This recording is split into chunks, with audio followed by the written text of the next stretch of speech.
ഇൻഡോറിൽ കുടിവെള്ളത്തിൽ മലിനജലം കലർന്നതിനെ തുടർന്ന് മരണസംഖ്യ 17ആയി മാറിയിരിക്കുന്നു.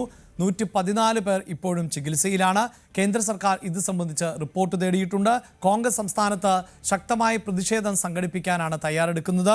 രഞ്ജിത്ത് രാമചന്ദ്രൻ ആണ് നാഷണൽ ഡെസ്കിൽ നിന്ന് വാർത്തയുടെ വിശദാംശങ്ങളുമായി ചേരുന്നത്. ഇൻഡോർ എന്നത് രാജ്യത്ത് തന്നെ ഏറ്റവും ക്ലീൻ സിറ്റി എന്ന വിലയിരുത്തൽ ഉള്ള നഗരപ്രദേശമാണ്, കോർപ്പറേഷനാണ് എന്നതാണ് അതിൽ എടുത്തു പറയേണ്ടത്. അവിടെയാണ് ഈ തരത്തിൽ ഒരു മലിനജലം കുടിച്ച ആളുകൾ ആശുപത്രിയിലെത്തുകയും അങ്ങനെ മരണസംഖ്യ 17ലേക്ക് എത്തുകയും ചെയ്തിട്ടുള്ള സാഹചര്യം.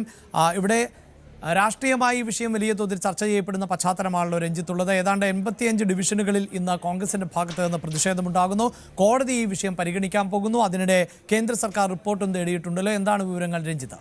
ഇൻഡോറിലെ ഭഗീരഥപുര എന്ന സ്ഥലത്ത് അവിടെ വാർഡ് 11ലാണ് ഈ ദാരുണ സംഭവം ഉണ്ടായത്. നേരത്തെ അഭിലാഷ് പറഞ്ഞതുപോലെ ഇൻഡോർ എന്ന് പറയുന്നത് ലോകത്തിൽ തന്നെ ഏറ്റവും കൂടുതൽ ശുചിത്വമുള്ള ഒരു നഗരമെന്നാണ് അറിയപ്പെട്ടിരുന്നത്.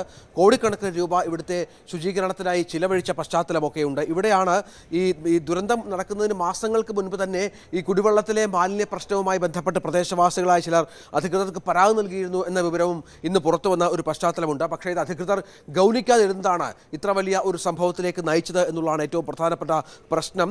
നർമ്മദ നദിയിൽ നിന്നുള്ള വെള്ളമാണ് ഇവിടെ കുടിവെള്ളമായി എത്തുകയും മറ്റും ചെയ്യുന്നത്. ഡിസംബർ 28 കൂടിയാണ് ഏതാണ്ട് 90% ജനങ്ങൾക്കും ഇവിടെ ഈ പ്രശ്നം ഉണ്ടായി തുടങ്ങിയത്.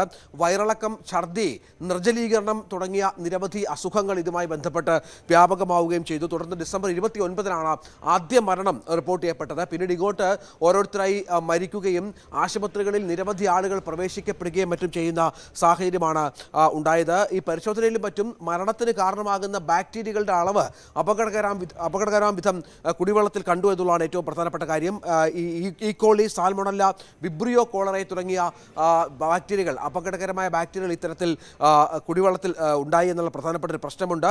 ഈ ബാക്ടീരിയകളുടെ സാന്നിധ്യം കണ്ടെത്തിയതിനെ തുടർന്നാണ് ഇതിൻ്റെ ഒരു ഗൗരവാവസ്ഥയിലേക്ക് കാര്യങ്ങൾ എത്തുകയും തുടർന്ന് പരിശോധനകൾ തുടങ്ങുകയും മറ്റും ചെയ്തത്. ഇതിനിടയിലാണ് ഇന്നിപ്പോൾ ഒരു മരണം കൂടി സംഭവിച്ചതോടുകൂടി 17 മരണത്തിലേക്ക് കാര്യങ്ങൾ എത്തിയത്. 132 പേരാണ് ഇപ്പോൾ 142 പേരാണ് ഇപ്പോൾ ചികിത്സയിലുള്ളത്. 38 പേരെ പുതുതായി രോഗം സ്ഥിരീകരിച്ച് ഇപ്പോൾ ആശുപത്രിയിൽ പ്രവേശിപ്പിച്ച ഒരു പശ്ചാത്തലം കൂടി ഇതിനോട് ചേർത്ത് വെക്കണം. വീണ്ടും ദിവസങ്ങൾ പിന്നിട്ടും പുതിയ രോഗികൾ എത്തുന്നതും ആളുകൾ മരിക്കുന്നതും ആശങ്ക വർദ്ധിപ്പിക്കുന്ന ഒരു സാഹചര്യമാണ് ഇവിടെ ഉണ്ടാക്കുന്നത് എന്നുള്ളതാണ് അധികൃതർ പറഞ്ഞ ഒരു പ്രധാനപ്പെട്ട പ്രശ്നം. നേരത്തെ നമുക്കറിയാം BJPയുടെ നേതാക്കളടക്കം മധ്യപ്രദേശ് സർക്കാരിന് രംഗത്ത് വന്ന പശ്ചാത്തലമൊക്കെ ഉണ്ടായിരുന്നു. ഉമാഭാരതിയൊക്കെ ഈ വിഷയത്തിൽ വലിയ വിമർശനം ഉന്നയിച്ചത് ഏറെ ശ്രദ്ധേയമായ ഒരു കാര്യമായി. ഇതിനിടയിലാണ് കേന്ദ്രം കൂടി ഈ വിഷയത്തിൽ ഇടപെട്ടിരിക്കുന്നത്. ആരോഗ്യ മന്ത്രാലയത്തിലുള്ള സംഘം ഇതിനകം തന്നെ ഇൻഡോറിലെത്തി വിവരങ്ങൾ ശേഖരിച്ചു തുടങ്ങിയിട്ടുണ്ട്. മുഖ്യമന്ത്രി മോഹൻ യാദവിനെയും ഇവർ കാണുകയും വിവരങ്ങൾ തേടുകയും മറ്റും ചെയ്ത ഒരു പശ്ചാത്തലമുണ്ട്. ദേശീയ മനുഷ്യാവകാശ കമ്മീഷനും ഈ വിഷയത്തിൽ ഇടപെടുകയും കേസെടുക്കുകയും ചെയ്തത് ഈ വിഷയത്തിൻ്റെ ഗൗരവം വർദ്ധിപ്പിക്കുന്ന ഒരു പശ്ചാത്തലമുണ്ട്. ഇതിനിടയിൽ കോൺഗ്രസ് വ്യാപകമായി ഈ വിഷയത്തിൽ പ്രതിഷേധം സംസ്ഥാനത്തുടനീളം നടത്തുന്ന ഒരു പശ്ചാത്തലം കൂടിയുണ്ട്. വിവിധ വാർഡുകളിൽ കോൺഗ്രസിൻ്റെ പ്രതിഷേധ പ്രകടനങ്ങൾ ഇപ്പോൾ നടക്കുന്ന ഒരു സാഹചര്യം കൂടിയുണ്ട്.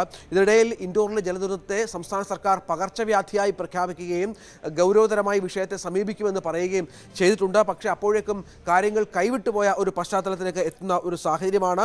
ഏതായാലും വലിയ തോതിൽ ഇൻഡോറിനെ നാണം കെടുത്തുന്ന തരത്തിലുള്ള കാര്യങ്ങളാണ് ഇപ്പോൾ സംഭവിക്കുന്നത് എന്നുള്ളതാണ് ഏറ്റവും ഗൗരവതരം. വാട്ടർ പ്ലസ് കാറ്റഗറിയിൽപ്പെട്ടിട്ടുള്ള ഏറ്റവും ശുചിത്വ നഗരമെന്ന അഭിമാനത്തോടെ പറഞ്ഞിരുന്ന ഇൻഡോറിൽ നിന്നാണ് ഈ വിഷജലം കുടിച്ചുകൊണ്ട് ആളുകൾ മരിക്കുന്ന സാഹചര്യം ഉണ്ടാകുന്നത്. അത് തീർച്ചയായും വലിയ നാണക്കേട് കൂടിയാണ് സൃഷ്ടിക്കുന്നത്, പ്രത്യേകിച്ച് ഇത്തരത്തിൽ ഒരു ലേബൽ കൂടിയുള്ള നഗരത്തിൽ. ഇനി മറ്റൊരു വാർത്തയിൽ